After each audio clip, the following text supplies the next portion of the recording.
Assalamualaikum warahmatullahi wabarakatuh. Di sini saya akan membahas materi tentang kebijakan kurikulum PAI pada masa Orde Baru.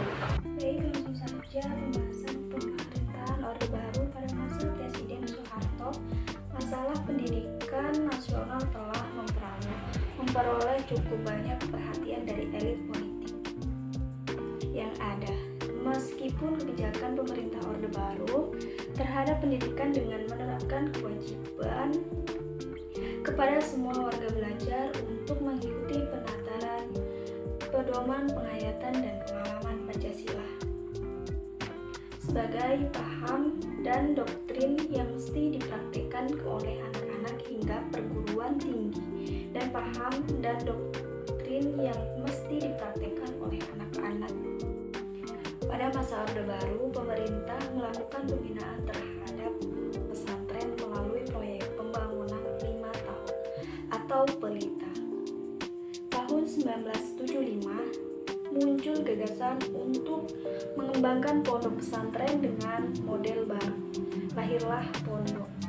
Kebijakan pemerintah Orde Baru mengenai pendidikan Islam dalam konteks madrasah di Indonesia bersifat positif dan konstruktif, khususnya dalam dua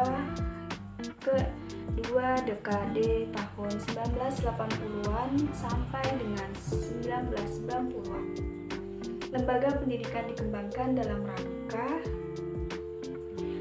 pemerataan kesempatan pendidikan dan peningkatan mutu pendidikan. Pada awal-awal masa pemerintahan Orde Baru, kebijakan tentang madrasah bersifat melanjutkan dan meningkatkan kebijakan Orde Lama. Tahun 1970, justru kebijakan pemerintah terkesan berupaya untuk mengisolasi madrasah dari bagian sistem pendidikan nasional. Menteri Pendidikan dan Kebudayaan bertugas dan bertanggung jawab atas pembinaan pendidikan umum dan kebijakan.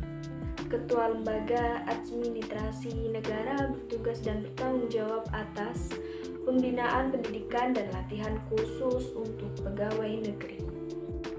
Sedangkan kurikulum pendidikan Islam pada masa Orde Baru mengacu kepada surat keputusan bersama 3 menteri, yaitu Menteri P dan K nomor 299 dengan Menteri Agama nomor 45 tahun 1984 yang mengatur tentang pengaturan pemberlakuan kurikulum sekolah secara umum dan kurikulum madrasah. Garis besar isi surat keputusan bersama tersebut mengizinkan lulusan madrasah untuk melanjutkan pendidikan yang lebih tinggi di sekolah umum. TAP MPR nomor 2 menyatakan diperlukannya penyesuaian sistem pendidikan yang sejalan dengan kebutuhan sumber daya manusia dan perkembangan iptek.